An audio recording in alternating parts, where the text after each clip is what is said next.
How to use LagoFast on console. Step 1. Connect your console to your router. Make sure the router is connected to your PC as well. A wired Ethernet connection is recommended for the best results, though Wi-Fi also works. Step 2. Install LagoFast on your PC. Download and install the LagoFast PC client, sign into your LagoFast account, and keep your PC powered on while using LagoFast with your console. Step 3. Select your console and game. Open the console tab, select your console, select the game you want to optimize, and choose the closest server region. And then, copy the network information.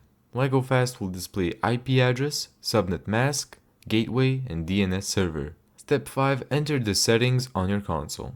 On your console, open Settings, go to Network, open Advanced Settings, choose Manual IP Settings, enter the IP address, subnet mask, gateway, and DNS provided by LagoFast. And then step 6, start the boost. Return to the LagoFast PC client, wait until it shows boost successful or connected, and then launch your game and begin playing with the optimized route. Thank you so much for watching this video. If you found this tutorial helpful, make sure to give it a thumbs up and subscribe.